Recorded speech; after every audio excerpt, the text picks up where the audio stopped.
السلام علیکم لسنرز، آج میں ناول ریڈ کرنے جا رہی ہوں۔ وہ ہے حاصل عزیز، جو کہ تحریر ہے وجیہہ محمود کی۔ چلیے شروع کرتے ہیں اس کی قسط نمبر 6۔ ہر سو تاریکی کا راج تھا، آسمان سیاہ رنگ کی چادر اوڑھے گہری نیند سو چکا تھا۔ وہ اس وقت ایک گھر کے سامنے کھڑی تھی، سفید رنگ کا لباس پہنے، سر پر سفید چادر اوڑھے۔ وہ دروازے کے عین سامنے کھڑی تھی۔ وہ پسینے میں شرابور تھی، اس کے چہرے کے تاثرات سے پریشانی عیاں تھی۔ وہ زور زور سے دروازہ کھٹکھٹا رہی تھی، مگر دروازہ کھولنے والا کوئی نہیں تھا۔ اچانک دروازہ خود بخود کھلتا چلا گیا۔ وہ اندر کی جانب بھاگی۔ اندر بھی ہر جانب تاریکی کا سما تھا، مکمل اندھیرا ہونے کے باوجود بھی۔ وہ کبھی ایک جانب بھاگتی تو کبھی دوسری جانب۔ اس کی سماعتوں سے ایک چھوٹے بچے کے رونے کی آوازیں ٹکرا رہی تھیں۔ وہ بچہ بلک بلک کر رو رہا تھا۔ اس کے رونے میں شدت آ رہی تھی، گویا کہ وہ رو رو کر اپنی جان دے دے گا۔ اس بچے کی آواز سنتے وہ خود بھی رونے لگی۔ اندھیرے میں اسے کچھ دکھائی نہیں دے رہا تھا۔ اچانک ہر جانب روشنی پھیل گئی۔ تیز روشنی ایک دم پیدا ہوتے وہ اپنے ہاتھ اپنی آنکھوں پر رکھتی پیچھے ہونے لگی۔ رونے کی آواز اب بند ہو چکی تھی۔ وہ آہستہ آہستہ اپنے ہاتھ اپنی آنکھوں سے ہٹانے لگی۔ سامنے کا منظر مکمل روشن تھا۔ سامنے پڑے بستر پر ایک نومولود بچہ سفید رنگ کے کمبل میں لپٹا ہوا تھا۔ وہ اسے دیکھتی تیزی سے اس کی جانب لپکی تھی۔ وہ محض اس سے ایک قدم فاصلے پر تھی کہ اچانک وہ ننھا وجود غائب ہو گیا۔ وہ تڑپ کر اس بستر پر گری، زاروں قطار ہو رہی تھی۔ وہ پھر ادھر ادھر بھاگنے لگی۔ وہ ایک کمرے کی جانب بھاگی۔ وہ بچہ وہاں موجود تھا، مگر ایک بار پھر اس کے قریب جانے پر وہ وجود ہوا میں معلق ہو گیا۔ وہ کبھی ایک کمرے میں جاتی تو کبھی دوسرے کمرے میں، مگر ہر بار اس وجود کے قریب جاتے وہ غائب ہو جاتا۔ وہ تک ہار کر روتے ہوئے زمین پر بیٹھ گئی کہ اچانک وہ بچہ عین اس کے سامنے آ گیا تھا۔ وہ تڑپ کر اس بچے کو اٹھاتے اپنی گود میں ڈالنے لگی۔ اس بار وہ اسے گود میں ڈالنے میں کامیاب ٹھہری۔ وہ اسے سینے سے لگائے چوم رہی تھی کہ اچانک اسے نمی کا احساس ہوا۔ اس نے بچے کی جانب دیکھا۔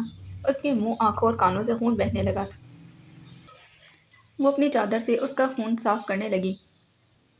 سفید چادر سرخ رنگ پکڑ رہی تھی۔ وہ چلانے لگی، کوئی ہے، کوئی ہے، میری مدد کرو۔ مگر وہاں اس کی آواز سننے والا کوئی نہیں تھا۔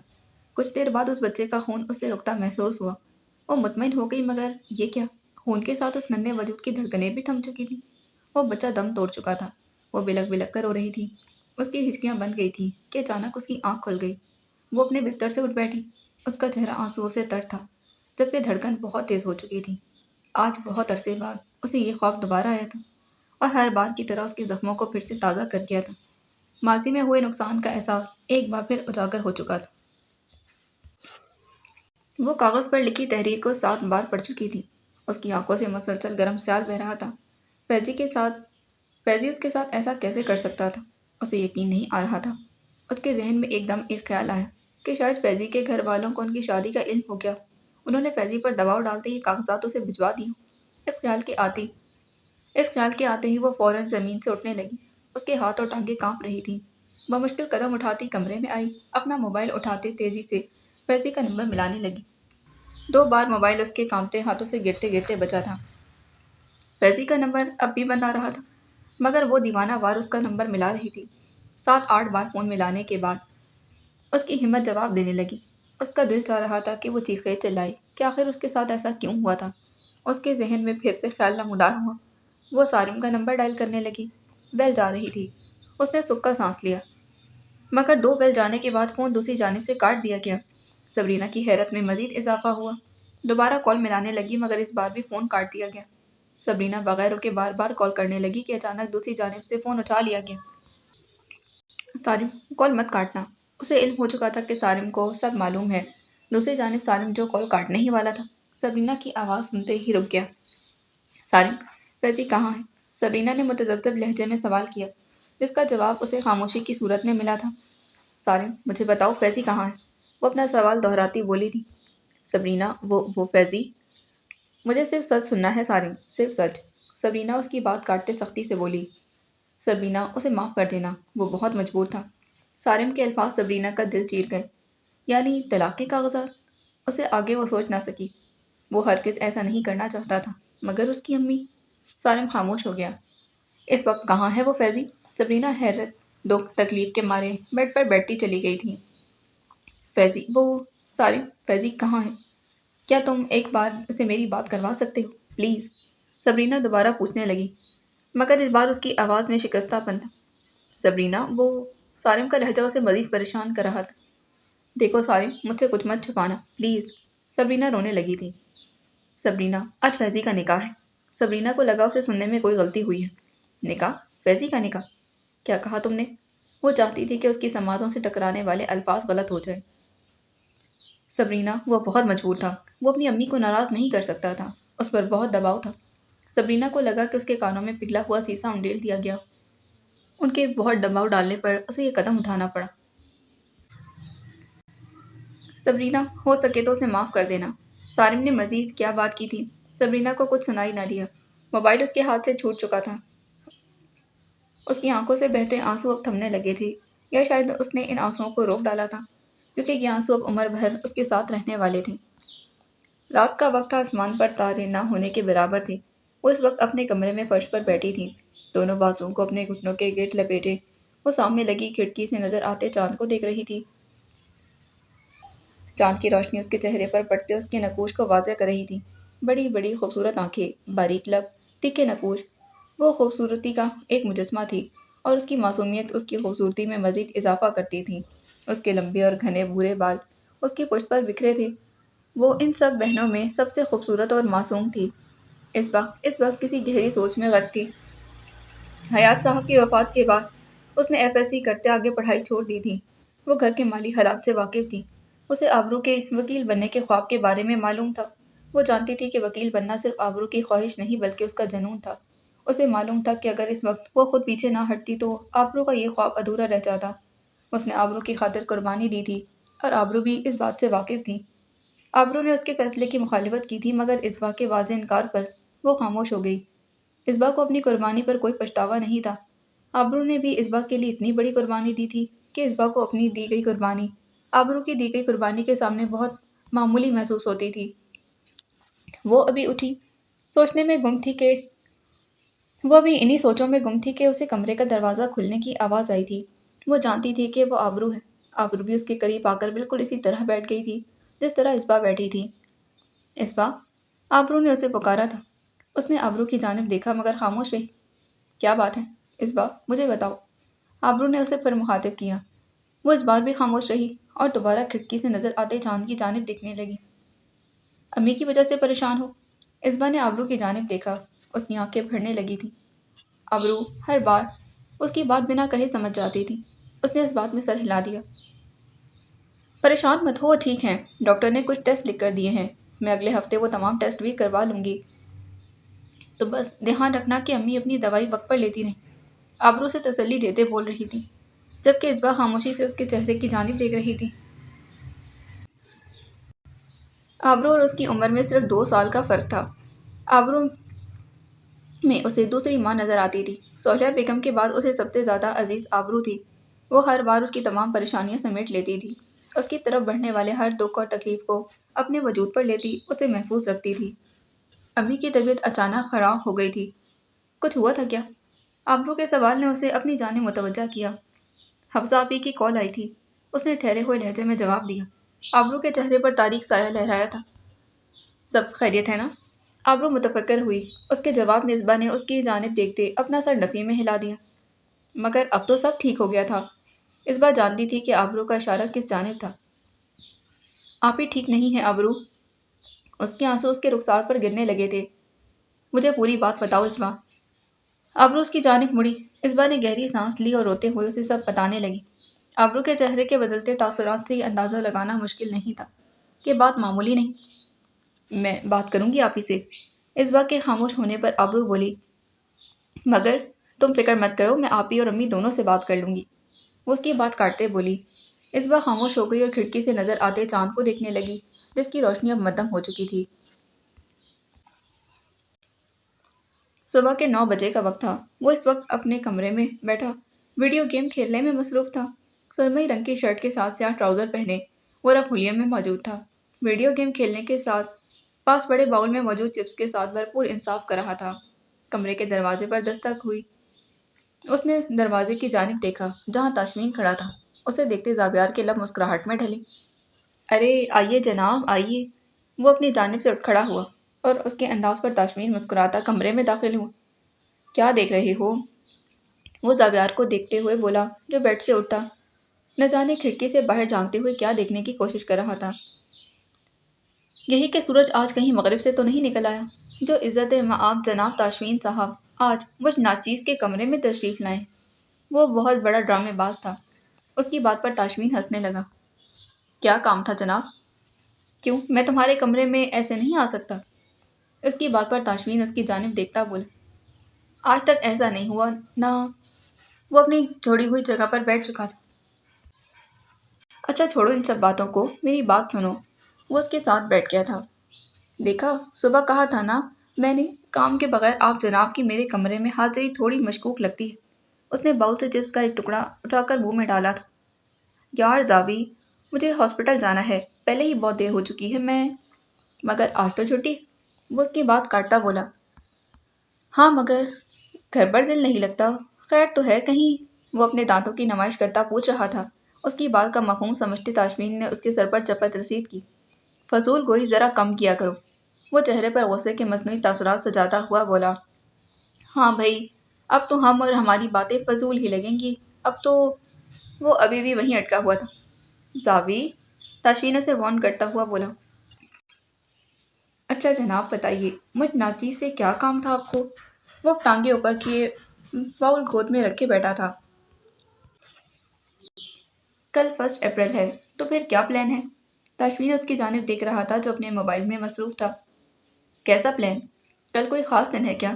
وہ جانتے ہوئے انجان بنا تھا۔ لگتا ہے تمہاری یادداشت کافی کمزور ہو گئی ہے۔ تاشفین اس کی رگ رگ سے واقف تھا اور جواباً موبائل میں مصروف رہا۔ رکو، میرے پاس علاج ہے تمہاری یادداشت کا۔ تاشفین نے یہ کہتے ہی موبائل اس کے ہاتھ سے کھینچتے اپنے پاس رکھ لیا تھا۔ ارے، وہ دیکھتا رہ گیا۔ اب بتاؤ، کچھ یاد آیا؟ ہاں آ گیا یاد، آج سے 22 سال پہلے ہمارے گھر میں ایک چڑیل کو اتارا گیا تھا اور ہم ہر سال اس دن اس چڑیل کی آمد پر جشن کا اہتمام کرتے ہیں۔ وہ منہ بناتا ہوا بول رہا تھا۔ اس کی بات اور انداز پر تاشفین ہنسنے لگا۔ گڈ، تو اب بتاؤ کیا پلان ہے؟ کیک کا آرڈر دیا تھا میں نے اور باقی کا پلان بھی ریڈی ہے۔ وہ آگے بڑھتا تاشفین کے پاس پڑا اپنا موبائل اٹھانے لگا۔ ارے واہ، بہن سے اتنی محبت! تاشفین متاثر ہوا۔ اسے محبت نہیں جناب، مجبوری کہتے ہیں، ڈرامائی وقفہ دیتے ہوئے بولا تھا۔ اگر میں یہ تیاری نہ کرتا تو کیا بھروسہ تم سب مل کر مجھے اس گھر سے ہی نکال دیتے، اور مجھ معصوم کے پاس تو رہنے کا کوئی ٹھکانہ بھی نہیں۔ وہ چہرے پر بیچارگی سموتے تاشفین کو دوبارہ ہنسنے پر مجبور کر گیا۔ یہ تو بہت اچھی بات ہے کہ تمہیں اپنی ذمہ داریوں کا احساس ہے۔ وہ اس کو چڑھانے لگا۔ ذمہ داریاں نہیں، مجبوریاں کہو، وہ دہائی دیتے بولا۔ اچھا اب میں چلتا ہوں۔ تاشفین نے اٹھتے ہوئے دروازے کی جانب قدم بڑھائے۔ انہیں میرا سلام کہنا۔ وہ ابھی دروازے کے قریب پہنچا تھا کہ اسے زاویار کی آواز سنائی دی۔ اس نے مڑ کر اس کی جانب دیکھا جو اپنی بتی سی نکالے اسے ہی دیکھ رہا تھا۔ کس کو؟ تاشفین جانتا تھا مگر پھر بھی اسے پوچھنے لگا۔ ابتہاج بھائی کو، اور کس کو؟ اس کے جواب پر تاشفین مسکراتا ہوا دروازہ عبور کر گیا تھا۔ دوپہر سے رات اور رات سے صبح ہو چکی تھی مگر وہ ابھی بھی وہیں اسی حالت میں بیٹھی تھی۔ بکھرے بال، مسلسل رونے سے سوجی ہوئی آنکھیں، اسے کسی چیز کا ہوش نہ تھا۔ وہ اجڑی ہوئی حالت میں بیڈ پر بیٹھی تھی۔ اس کی ایک جانب طلاق کے کاغذات پڑے تھے جبکہ دوسری جانب اس کا موبائل پڑا تھا۔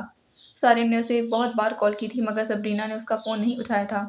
فیضی اس کے ساتھ ایسا کیسے کر سکتا تھا؟ اسے اس سوال کا جواب مل چکا تھا۔ وہ بزدل تھا، وہ جھوٹا تھا، اس کے سارے وعدے، ساری قسمیں، سب کچھ فریب تھا اور کچھ بھی نہیں۔ وہ ابھی انہی سوچوں میں گم تھی کہ اس کی سماعت سے بیل کی آواز ٹکرائی۔ وہ اپنی جگہ سے نہ ہلی۔ اس میں ہمت نہ تھی کہ وہ اٹھ پاتی۔ تیسری بار بیل ہوئی۔ اس نے فرش پر پڑا اپنا دوپٹہ اٹھایا، اپنا وجود گھسیٹتے دروازے کے قریب جانے لگی۔ چوتھی بار بیل ہوئی۔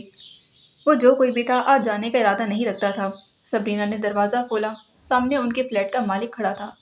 بی بی، تھوڑا جلدی کھول دیا کرو، ہمارے پاس اور بھی کام ہوتے، وہ اکھڑے ہوئے لہجے میں بولا جس پر سبرینا خاموش رہی۔ کرایہ ادا نہیں کرنا کیا؟ پچھلے ماہ بھی تمہارے شوہر نے 2 ہفتہ لیٹ کرایہ ادا کیا تھا۔ وہ سبرینا کو خاموش دیکھتا کہہ رہا تھا۔ سبرینا کو اس کے جملے کی صرف 2 الفاظ سنائی دیے تھے، تمہارا شوہر؟ اس کا دل ایک بار پھر ٹکڑوں میں تقسیم ہوا۔ اس بار کرایہ مجھے بالکل وقت پر چاہیے، مگر تمہارا شوہر؟ وہ سخت لہجے میں بولا۔ وہ تو ہفتے سے نہ جانے کہاں غائب ہے، اس لیے مجھے خود گھر پر آنا پڑا۔ وہ وضاحت دینے لگا۔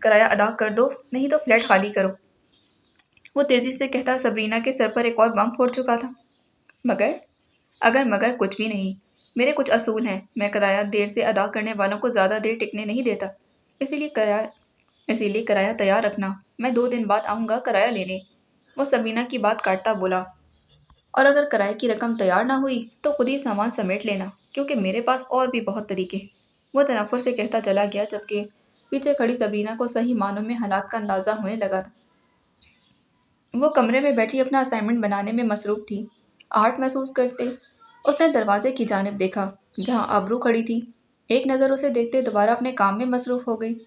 آبرو قدم بڑھاتی اس کی جانب آئی تھی، اس کے قریب آ بیٹھی۔ کچھ دیر وہ خاموشی سے اس کی کارروائی دیکھتی رہی جو کاغذ پر بار بار کچھ لکھ کر مٹا رہی تھی۔ یونیورسٹی کیسی جا رہی ہے؟ رتبہ ٹھٹکی، سوال غیر متوقع تھا۔ وہ آبرو کے سوال پر نہیں اس کے لہجے پر ٹھٹکی تھی۔ صحیح جا رہی ہے۔ صحیح یا اچھی؟ پھر سوال کیا گیا۔ رتبہ نے اس کی جانب دیکھا، دونوں کی نظریں ملی۔ اچھی، رتبہ نے یک لفظی جواب دیا۔ اچھی بات ہے۔ تمہید بن چکی تھی، اب آبرو اصل بات کی جانب بڑھتے بولی۔ شہریار کون ہے؟ رتبہ کو لگا اسے سننے میں کوئی غلطی ہوئی ہے۔ کون؟ وہ پوچھنے لگی۔ شہریار کون ہے؟ آبرو نے اپنا سوال دہرایا، نظر مسلسل رتبہ کے چہرے کے بدلتے تاثرات بھانپ رہی تھی۔ میرا کلاس فیلو ہے۔ آواز میں لڑکھڑاہٹ تھی، چہرے پر وہ نام سنتے تاریک سایہ لہرایا تھا۔ اور عمل؟ ایک اور سوال۔ میری دوست ہے۔ جواب فوراً آیا۔ یہ وہی دوست ہے نا جس نے… آبرو، وہ ایک مس انڈرسٹینڈنگ تھی۔ رتبہ آبرو کی بات کاٹتے بولی۔ غلطی چھپانے کا اچھا طریقہ ہے، مس انڈرسٹینڈنگ کا نام دے دو۔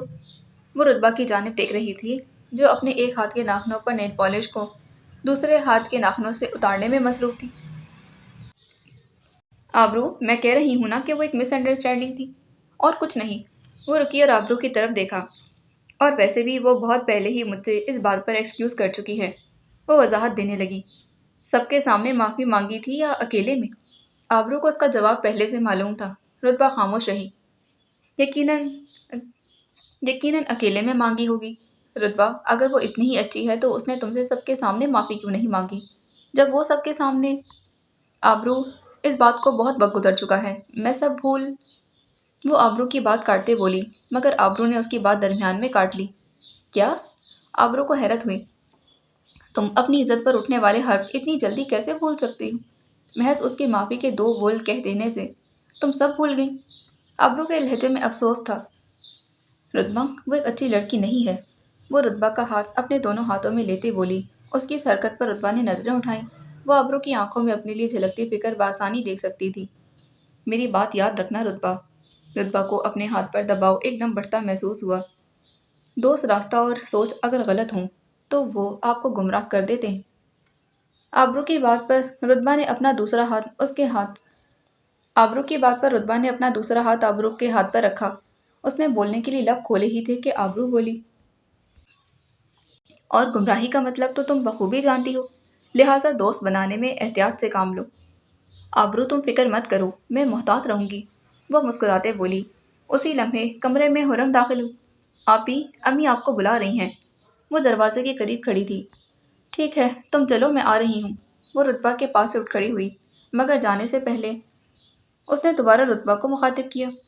میری باتوں پر ایک بار پھر غور کرنا، وہ اس کی آنکھوں میں دیکھتے کہنے لگی، جس پر رتبہ نے اس بات میں سر ہلا دیا۔ آبرو قدم اٹھاتی ہوئی کمرے کی دہلیز پار کر گئی، جبکہ پیچھے بیٹھی رتبہ کا دماغ اس کی باتوں میں الجھ چکا تھا۔ بچنا اے حسینو، لو میں آ گیا۔ وہ اپنے بالوں کو سیٹ کرتا گنگنا رہا تھا۔ بال سیٹ کرتے اس نے ایک نگاہ آئینے میں نظر آتے اپنے عکس پر ڈالی۔ سیاہ رنگ کی پینٹ شرٹ اس کے گورے رنگ پر بہت جچ رہی تھی۔ پرفیکٹ۔ اس کی سرمئی آنکھیں مسکرائیں۔ وہ ٹیبل پر پڑی اپنی بائک کی چابی اٹھاتے باہر کی جانب بڑھ گیا تھا۔ زاوی بیٹا۔ اس نے ابھی پہلی سیڑھی پر قدم رکھا تھا کہ اس کی سماعتوں سے امو جان کی آواز ٹکرائی تھی۔ وہ ان کی جانب پلٹا جو نور فجر کے کمرے سے نکل کر اس کی جانب آ رہی تھیں۔ کہاں جا رہے ہو بیٹا؟ وہ اسے نکسک سے تیار دیکھ کر بولی۔ آپ بھول گئی امو جان؟ وہ ان کے قریب آیا تھا۔ سب دوستوں کے ساتھ لنچ کا پلان ہے۔ اوہ ہاں، یاد آ گیا۔ اس کی بات ابھی مکمل نہ ہوئی کہ امو جان بولی، یہ تو اچھی بات ہے۔ وہ مسکراتے اس کی جانب دیکھ رہی تھی۔ کیا مطلب؟ وہ ان کی بات نہ سمجھ سکا۔ بیٹا نور کو اپنی دوست کے گھر جانا ہے تو تم اسے چھوڑ دو گے؟ وہ اپنی بات مزید واضح کرتی بولی۔ امو جان آج نہیں، وہ ان سے کچھ قدم دور ہوا۔ بیٹا تم خود بھی تو جا رہے ہو، جاتے ہوئے اسے چھوڑ دینا، واپسی پر تاشفین اسے لے لے گا۔ اس کے کندھے پر ہاتھ رکھتی بولی، مگر امو جان میری ایک ہی چھٹی ہوتی ہے اور اس نور کی بچی کو بھی آج ہی جانا تھا۔ وہ جلے ہوئے انداز میں بول رہا تھا۔ میں نے تاشفین کو کال کی تھی مگر وہ فون نہیں اٹھا رہا، اسی لیے اب تمہارے پاس آئی۔ وہ اس کے مزید قریب آ گئی۔ میرا پیارا بچہ بہن کو چھوڑ آئے گا نا؟ وہ اس کے گال پر ہاتھ رکھتے پیار سے پوچھ رہی۔ امو جان، وہ ان کی جانب دیکھ رہا تھا، پھر ایک نظر اپنی گھڑی پر ڈالی۔ ٹھیک ہے چھوڑ آتا ہوں، وہ ہار مانتا ہوا بولا۔ اس کی بات پر امو جان مسکرائی۔ شاباش میرا بچہ، بس 15 منٹ میں تیار ہو جائے گی نور، پھر تم اسے ساتھ لے جانا۔ وہ اس کا گال تھپتھپاتی بولی۔ 15 منٹ؟ امو جان میں بہت لیٹ ہو چکا ہوں، وہ افسوس بھرے انداز میں بولا۔ اچھا رکو، میں اسے کہتی ہوں تھوڑا جلدی کر لے، تم نیچے جاؤ میں اسے بھیجتی ہوں۔ وہ نور کے کمرے کی جانب بڑھ گئی، جبکہ پیچھے کھڑا زاویار دانت پیس کر رہ گیا۔ اس چڑیل کو بھی آج ہی جانا تھا، وہ بڑبڑاتا ہوا نیچے چلا گیا۔ 10 منٹ بعد اسے نور فجر نیچے آتی دکھائی دی۔ وہ سفید رنگ کی فراک کے ساتھ چوڑی دار پجامہ پہنے، چہرے کے گرد سفید رنگ کا اسکارف لپیٹے اس کی جانب آ رہی تھی۔ ہو گئی تیار میڈم؟ وہ طنزیہ لہجے میں بولا۔ تم نے سکون سے تیار ہی کہاں ہونے دیا، اتنی جلدی مچا رکھی تھی جیسے۔ جلدی؟ پورے 20 منٹ لیٹ ہو تم، وہ مبالغہ آرائی سے کام لیتا بولا۔ توبہ استغفار، اتنا جھوٹ؟ اس کی بات پر زاویار نے آنکھیں گھمائی۔ اب چلو، پہلے ہی میں بہت لیٹ ہو گیا ہوں۔ وہ اپنا موبائل پینٹ کی پاکٹ میں ڈالتا بولا۔ 1 منٹ رکو۔ نور کی آواز پر اس نے اس کی جانب دیکھا۔ تیار تو تم نے سکون سے ہونے نہیں دیا، اب بتاؤ کہ کیسی لگ رہی؟ اس نے سوالیہ نظروں سے اس کی جانب دیکھا۔ اس کے سوال پر زاویار کا دل چاہا کہ اپنا سر پیٹ لے، مگر ایک دم ذہن میں خیال نمودار ہوا اور اس نے اپنے چہرے پر شیطانی مسکراہٹ سجاتے بولنے کے لیے لب کھولی۔ Very beautiful, very elegant. ڈرامائی سا وقفہ دیتے اس نے نور کی جانب دیکھا جو مسکرا رہی تھی۔ جسٹ لکنگ لائک اے کاؤ، وہ یہ کہتا بھاگتا ہوا باہر چلا گیا، جبکہ پیچھے کھڑی نور کو 2 سیکنڈ لگے اس کی بات سمجھنے۔ زاوی کے بچے، وہ غصے سے بولتی پیر پٹکتی اس کے پیچھے چل پڑی۔ وہ کمرے میں داخل ہوئی۔ سامنے بستر پر صالحہ بیگم آنکھیں موندے نیم دراز تھی۔ آہٹ کی آواز پر انہوں نے آنکھیں کھولی۔ اب کیسی طبیعت ہے آپ کی؟ آبرو ان کے قریب آتی پوچھنے لگی۔ اللہ کا شکر ہے بہت بہتر ہوں، ان کی آواز سے نکاہت واضح تھی۔ آواز سے تو ایسا لگ رہا ہے۔ آبرو بیڈ پر ان سے کچھ فاصلے پر بیٹھ گئی۔ دواؤں کا اثر ہے، وہ آبرو کی جانب دیکھتے ہوئے بولی۔ کچھ لمحے خاموشی کی نظر ہوئے۔ ان دونوں میں کسی قسم کے الفاظ کا تبادلہ نہ ہو۔ امی، آپ حفصہ آپی سے بات کریں کہ کچھ دنوں کے لیے ہمارے پاس آ جائیں۔ آبرو کی بات پر صالحہ بیگم نے حیرانی سے ان کی جانب دیکھا۔ اس کی بات انتہائی غیر متوقع تھی۔ اصبا نے مجھے بتا دیا ہے امی، وہ صالحہ بیگم کی سوالیہ نظریں محسوس کرتی وضاحت دینے لگی۔ تمہیں پتہ ہے آبرو، ایسا ممکن نہیں ہے۔ صالحہ بیگم کی آواز میں شکستہ پن بڑھنے لگا۔ ایسا کیوں ممکن نہیں؟ آپ ہی کو کال کریں اور انہیں کہیں کہ وہ اس بار عید ہمارے ساتھ کریں گی۔ آبرو کے لہجے میں ضد تھی۔ تمہیں پتہ ہے آبرو، اس کی ساس… نہیں امی، اس بار میں کسی قسم کی کوئی بات نہیں سنوں گی، میں خود بات کر لوں گی آپ ہی سے۔ شادی کے اتنے سالوں میں وہ ایک بار بھی عید ہمارے ساتھ نہیں کر پائیں، اگر اس بار وہ ہمارے پاس آ جائیں تو اس میں کچھ قباحت نہیں۔ وہ صالحہ بیگم کے چہرے کی جانب دیکھتی بول رہی تھی، جن کے چہرے پر پریشانی کی جھلک واضح تھی۔ آبرو، اس طرح اس کی مشکلات میں مزید اضافہ ہو جائے گا۔ میں ان کی مشکلات کم ہی تو کرنا چاہتی ہوں امی۔ یہاں آئیں گی، کچھ دن ذہنی سکون میسر آئے گا، ورنہ وہاں تو ہر وقت بس ایک ہی راگ لاپا جاتا ہے۔ صالحہ بیگم کو معلوم تھا کہ وہ کس بارے میں بات کر رہی ہے۔ آبرو، تم سمجھدار ہو، تمہیں حالات کا بخوبی اندازہ ہے۔ اگر آج وہ اپنی جگہ چھوڑ کر یہاں آ گئی تو کیا ہوگا امی؟ زیادہ سے زیادہ کیا ہو جائے گا؟ وہ لمحہ بھر کو رکی۔ مجھ میں اتنی سکت موجود ہے کہ میں اپنی بہن کو 2 وقت کی روٹی کھلا سکوں۔ جس ذہنی اذیت سے ہر روز اسے وہاں گزارا جاتا ہے، اس سے تو بہتر ہے۔ آبرو، تم میری بات سمجھنے کی کوشش کرو۔ اگر کچھ ایسا ویسا ہو جاتا ہے تو کل کو تم باقی بہنوں کی بھی شادی کرنی ہے۔ ایک بہن کے گھر بیٹھتے ہوئے باقی بہنوں کے رشتے کیسے آئیں گے؟ لوگ کیسی کیسی باتیں بنائیں گے۔ ایک بہن تو گھر بسا نہیں سکی تو باقی کیا کریں گی؟ صالحہ بیگم شکستہ لہجے میں بول رہی تھی۔ ان کی بات حقیقت تھی۔ ہمارے معاشرے کا یہ المیہ ہے کہ بیٹیوں کے گھروں کی جانب انہی نگاہوں سے دیکھا جاتا ہے۔ طلاق کے بعد قصور چاہے جس کا بھی ہو، قصوروار ہمیشہ لڑکی کو ٹھہرایا جاتا ہے۔ امی آپ کو لوگوں کی پرواہ ہے یا آپ ہی کی؟ آبرو کا سوال فوری تھا۔ ظاہر ہے آبرو، مجھے حفصہ کی فکر ہے۔ پھر آپ پریشان مت ہوں، مجھ پر بھروسہ رکھیں، میں آپ ہی سے بات کر لوں گی۔ آبرو صالحہ بیگم کو تسلی دیتے بولی۔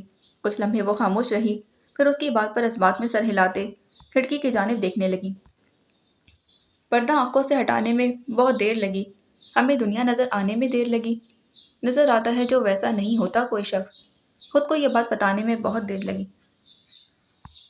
دروازہ بند کرتے وہ شکستہ قدموں سے پلٹی، اس کے قدم من بھر کے ہو چکے تھے۔ کمرے میں پہنچتے اس نے الماری کھولی، اس میں سے تمام رقم نکالتے اس نے موبائل پر اپنا بینک اکاؤنٹ بیلنس چیک کیا۔ رقم بہت کم تھی، بہت، مگر اتنی ضرور تھی کہ سبرینا ایک ماہ کا کرایہ ادا کر سکے۔ اسے کبھی ان چیزوں کی فکر نہ ہوئی تھی، ایسے تمام معاملات ہمیشہ فیضی ہی دیکھتا تھا۔ فیضی کا خیال آتے ہی اس کی آنکھوں میں پھر سے آنسو بھرنے لگے۔ یہ خیال آتے ہی اسے اس گھر میں گزارے سارے لمحے یاد آنے لگے۔ وہ فرش پر بیٹھ گئی، پھوٹ پھوٹ کر رو رہی تھی۔ تم نے میرے ساتھ ایسا کیوں کیا فیضی، کیوں؟ وہ روتے ہوئے مسلسل ایک ہی جملہ ادا کر رہی تھی۔ اس کے کانوں میں سارم کی باتیں گونجنے لگیں۔ فیضی صرف بزدل ہی نہیں تھا، وہ بے وفا بھی تھا۔ اپنے کیے گئے تمام وعدے بے دردی سے توڑتا۔ وہ سبرینا کو چھوڑ چکا تھا۔ سبرینا کی نظر اپنی کلائیوں میں پہنی چوڑیوں پر گئی۔ وہ بے دردی سے انہیں کھینچتے اتارنے لگی۔ وہ چوڑیاں اس کی کلائیوں کو زخمی کرتی گئیں۔ وہ چوڑیاں نوچ نوچ کر پھینک رہی تھی۔ اس کی کلائیوں کے تازہ زخموں سے خون رسنے لگا تھا، مگر اسے پرواہ ہی کہاں تھی۔ یہ زخم تو اس زخم کے مقابلے کچھ بھی نہیں تھے جو فیضی نے اسے دیے تھے۔ یہ زخم تو جسم پر لگے تھے، ایک نہ ایک دن بھر جانے تھے، جبکہ فیضی کا دیا زخم اس کی روح کو گھائل کر گیا تھا، اور روح پر لگے زخم بھرتے نہیں بلکہ وقت کے ساتھ ساتھ ناسور بن جاتے ہیں۔ وہ بلک بلک کر رو رہی تھی۔ اسے محبت کے بدلے بے وفائی ملی تھی۔ اسے سارم کا کہا گیا ایک جملہ یاد آیا۔ وہ اپنی امی کو ناراض نہیں کر سکتا تھا۔ وہ ایک پل کو تھمی تھی۔ سبرینا نے اپنے ماں باپ کو دھوکہ دیا تھا، صرف فیضی کی خاطر، اور فیضی نے؟ اس کی سوچوں کا محور اب فیضی سے ہٹتے اپنے ماں باپ کی جانب جا چکا تھا۔ سبرینا نے ان کے ساتھ کیا کیا تھا؟ محض اپنی خوشیوں کے بارے میں سوچتے وہ انہیں فراموش کر چکی تھی۔ 6 ماہ کے عرصے میں ایک بار بھی پلٹ کر ان کی جانب نہیں دیکھا، ایک بار بھی ان کا حال نہیں پوچھا، جس کی خاطر وہ اپنے عزیز ترین رشتوں کو دھوکہ دے کر آئی تھی۔ اور آج اس نے اس کے ساتھ بھی ویسا ہی سلوک کیا تھا۔ اس نے بھی اسے دھوکہ دیا تھا۔ کیا وہ اسی قابل تھی؟ اس نے پہلے بھی ایک بار خود سے یہ سوال کیا تھا، مگر اس بار اس کا جواب بہت مختلف تھا۔ ہاں، وہ اسی قابل تھی کہ اس کے ساتھ بھی یہی سلوک ہوتا۔ اسے علم تھا کہ گھر سے بھاگنے والی لڑکیاں اپنی عزت کو داؤ پر لگاتی ہیں، مگر پھر بھی اس نے عزت کے بدلے محبت کو چنا تھا، اور آج رسوائی اس کا مقدر بن چکی تھی۔ وہ واپسی کے تمام دروازے خود پر بند کر آئی تھی، مگر اب اس کے پاس واپسی کے علاوہ کوئی حل نہیں تھا۔ وہ دونوں اس وقت بیکری کے سامنے کھڑی تھیں۔ یہ لیں بھائی۔ آبرو نے ٹیکسی ڈرائیور کو کرایہ ادا کیا۔ وہ اس وقت گہرے نیلے رنگ کی لانگ فراک میں موجود تھی، جبکہ اس کے ساتھ کھڑی رتبہ نے گلابی رنگ کا کرتا شلوار پہن رکھا تھا۔ چلو، آبرو نے اسے اشارہ کیا۔ دونوں اندر کی جانب قدم بڑھانے لگیں کہ آبرو کا فون بجنے لگا۔ آبرو کے ساتھ رتبہ بھی رک گئی۔ آبرو اپنے پرس سے فون نکالنے لگی۔ رتبہ تم چلو، میں 2 منٹ میں آتی ہوں۔ آبرو نے اسکرین پر جگمگاتا نام دیکھ کر رتبہ کو مخاطب کیا، جس پر رتبہ اس بات میں سر ہلاتی جانے کے لیے مڑی کہ اسے آبرو کی آواز سنائی دی۔ یہ بھی لے جاؤ۔ آبرو نے اپنا پرس اس کی جانب بڑھایا، جسے تھامتے رتبہ اندر داخل ہوئی، جبکہ آبرو باہر ایک کونے میں کھڑی فون سننے لگی۔ ابھی کچھ ہی دیر گزری کہ بیکری کے سامنے ایک سفید رنگ کی گاڑی آ کر رکی۔ تم جاؤ، میں یہیں ویٹ کروں گا۔ تاشمین ڈیش بورڈ پر رکھا اپنا موبائل اٹھانے لگا۔ جو حکم جناب۔ ساتھ والی سیٹ پر بیٹھا زاویار اسے جواب دیتا گاڑی کا دروازہ کھولتے باہر نکل گیا تھا۔ بیکری کا دروازہ کھولتے وہ اندر داخل ہوا کہ سامنے سے آتی رتبہ اسے ٹکرائی تھی۔ رتبہ کے ہاتھ میں موجود کیک گرتے گرتے بچا۔ اوچ! وہ ایک ہاتھ اپنے ماتھے پر رکھے دوسرے ہاتھ سے کیک سنبھالنے لگی، جبکہ اس کے سامنے کھڑا زاویار اسی کو دیکھ رہا تھا۔ دیکھ کر نہیں چل سکتے کیا؟ اب یہ اتنی بڑی بڑی آنکھیں تمہیں اللہ نے کس لیے دیں؟ وہ ایک ہاتھ کمر پر ٹکائے لڑاکا عورتوں کے انداز میں بولی۔ اس کی اس بات پر زاویار مسکرایا۔ واؤ، کافی گہری نظر ہے آپ کی محترمہ۔ 2 سیکنڈ میں اتنا بغور معائنہ کرتے آپ نے یہ بھی دیکھ لیا کہ میری آنکھیں کتنی بڑی ہیں۔ امپریسو۔ وہ تائیدی انداز میں سر ہلانے لگا۔ اس کی بات پر رتبہ کے غصے میں مزید اضافہ ہوا۔ ایکسکیوز می، ہوش میں ہو تم؟